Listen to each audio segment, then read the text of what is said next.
E vamos agora à entrevista do dia com Denise Campos de Toledo. E eu vou conversar agora com a Maiana Zates, que é professora titular de Genética e diretora do Centro de Pesquisas em Genoma Humano da USP.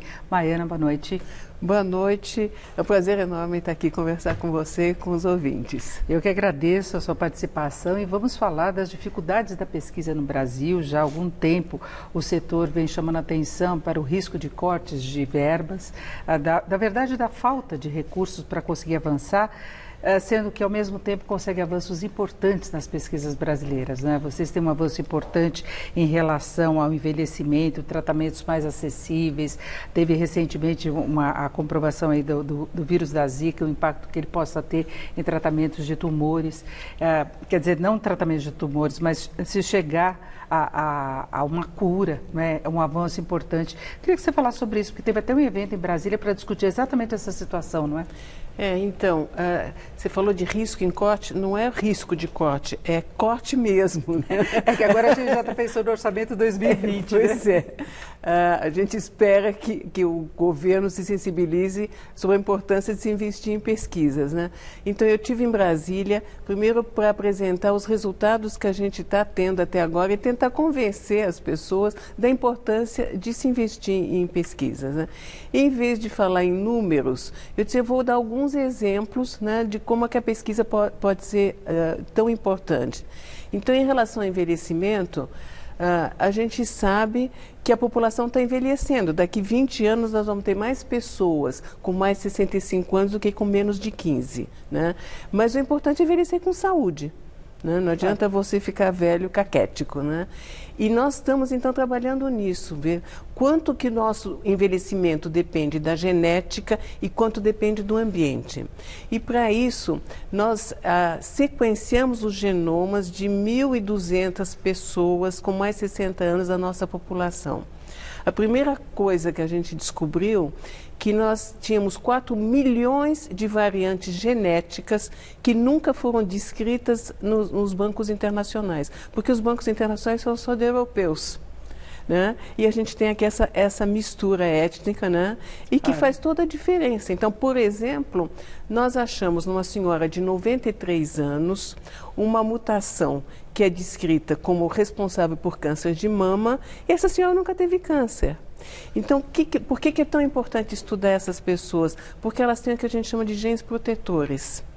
E a gente quer entender o que esses genes protetores fazem, né? Porque no momento que a gente conseguir descobrir, com as novas tecnologias, a gente vai poder fazer o gene protetor em todo mundo, né?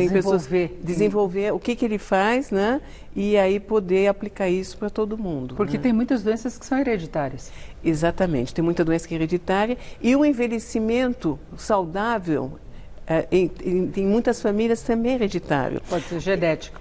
Existem famílias onde a pessoa passa dos 100 anos e aguenta qualquer desaforo do ambiente, né? A gente tem famílias onde a pessoa diz, olha, eu fumei a vida inteira, nunca fiz exercício, não cuido da alimentação e está com mais de 100 anos. A minha família tem isso. Tem? Então a gente quer entender o que protege essas pessoas. Elas têm os genes protetores e a gente entender vai ser muito importante. E da Zika também, vocês chegaram a um avanço importante, não é? Em relação à Zika, o que nós descobrimos? Eu fui para o Nordeste quando teve a epidemia de Zika e entrevistei 90 mães de crianças que tinham nascido com a síndrome, com a microcefalia.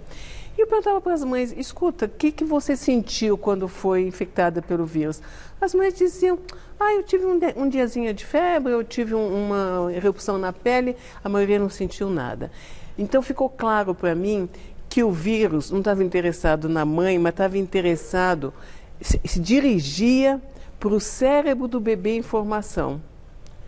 E aí, como a gente sabe que tem muitos tumores cerebrais, que tem exatamente o mesmo tipo de célula, que a gente chama de células neuroprogenitoras, que formam o cérebro, a gente teve a ideia de dizer, então vamos testar o vírus da Zika nesses tumores.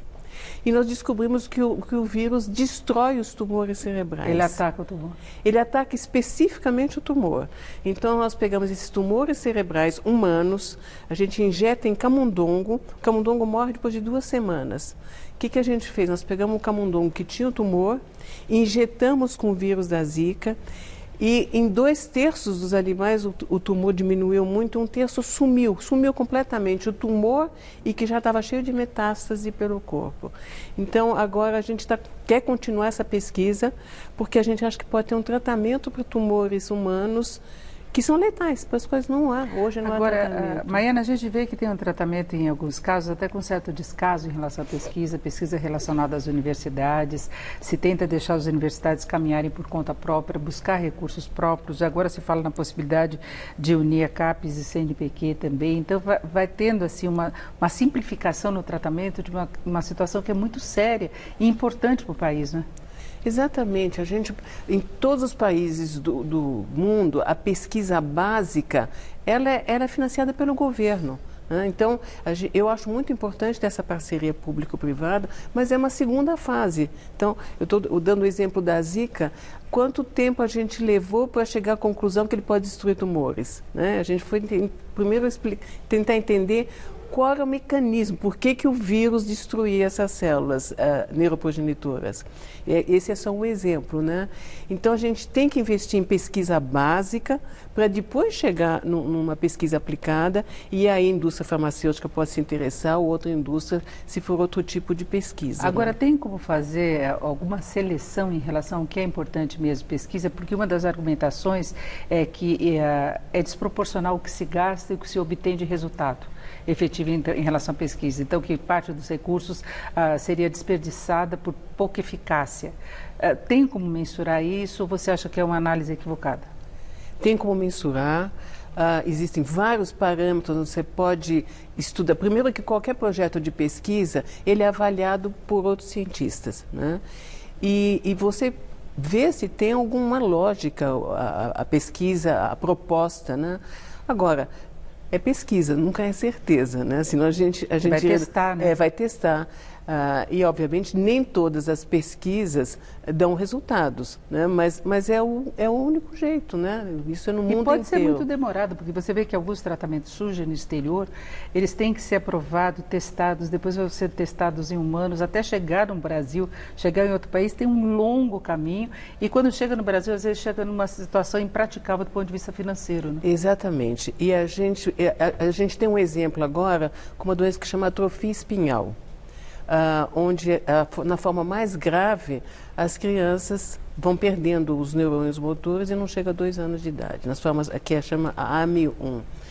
Inventaram um tratamento de terapia gênica nos Estados Unidos, que parece muito eficiente, mas custa 2,1 milhões de dólares. Mais de 8 milhões de reais.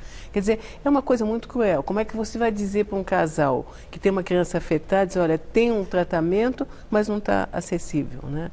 Agora, se a gente tiver...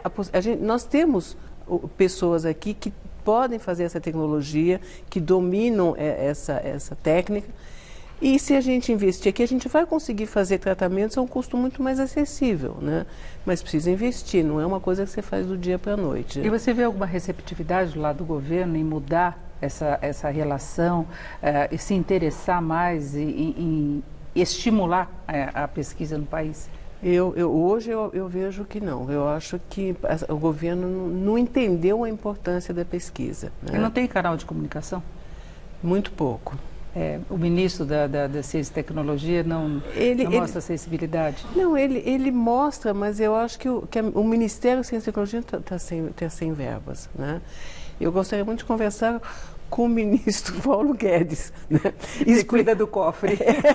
Exatamente. Explicar para ele que investir em pesquisa pode ser muito mais barato do que ter que pagar os tratamentos, né? Então, por exemplo, voltando a esse caso da atrofia espinhal, eu fiz a conta que com um tratamento, o preço de um tratamento, a gente poderia fazer uma triagem de 4.000 casais que estão em idade de reprodução, que querem ter filhos, e saber se eles têm risco de ter uma doença genética que a gente chama de recessiva. Não só para atrofia espinhal, mas para 2.000 e tantas doenças genéticas. Então, o custo de prevenir seria muito mais barato. Eu não estou nem falando do custo emocional, né, de não ter uma criança afetada. E as pessoas podem acabar conseguindo na justiça esse tratamento, por mais caro que ele seja. Estão conseguindo na justiça, né, porque já esse que eu estou falando está nos Estados Unidos, não chegou no Brasil. Mas já existe um no Brasil que custa R$1 milhão por ano, por criança. E esse ano eu soube que a Secretaria do Estado de São Paulo de Saúde já gastou 78 milhões só para esse tratamento. E tem muito tratamento para câncer também, que não é acessível a quem tem a doença aqui no Brasil. Tem uma série de outros tratamentos, né? Exatamente. E quanto mais a indústria farmacêutica hoje está investindo nesses tratamentos caríssimos, né? E que não tem concorrência, né? Porque vem tudo lá de fora.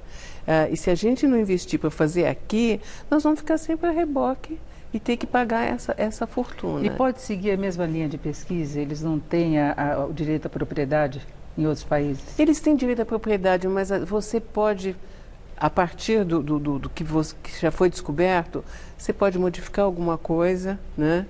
E quebrar uma patente. Não dizer, de uma maneira legal, não de uma maneira legal. Você teria uma opção semelhante de tratamento. Exatamente. Porque isso acaba acontecendo com todo tipo de remédio, né? Desde uma simples aspirina até o tratamento mais sofisticado, né? Maiana, para nós encerrarmos, eu quero falar de uma coisa que as pessoas sempre falam, que sai um pouco da nossa conversa, mas que não haveria interesse da indústria farmacêutica em cura de determinadas doenças. É mito? Olha, já aconteceu. Por exemplo, existia uma droga para úlcera, que era muito usada, e depois se descobriu que muitas formas de úlcera eram causadas por uma bactéria, e a indústria farmacêutica escondeu essa informação durante muito tempo, porque eles queriam vender a droga para úlcera.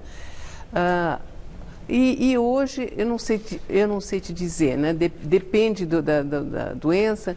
Depende Mas a pesquisa tendo resultado, ela consegue convencer a indústria farmacêutica a produzir? Eu acredito que sim. A indústria farmacêutica está mudando, ela tem que mudar, porque hoje existe toda uma pesquisa que a gente chama de farmacogenômica. O que é farmacogenômica? Em vez de você tomar um remédio para saber o que acontece, se vai ser bom, vai ser ruim ou vai ser inócuo, você vai fazer um estudo dos teus genes antes de tomar a droga. E eu vou te dizer, olha, a partir do teu estudo genético, você tem que tomar tal droga em tal dosagem. E dá resultado. E aí você não vai precisar se preocupar com os efeitos colaterais, você não vai ter, tá? Perfeito. Mas hoje, para a indústria farmacêutica, ainda é mais interessante dar droga para todo mundo. Eu conversei aqui com a Maiana Zatz, foi ótimo, Maiana, muito obrigada pelas suas informações, uma boa noite. Boa noite, muito obrigada. Aete Luciano.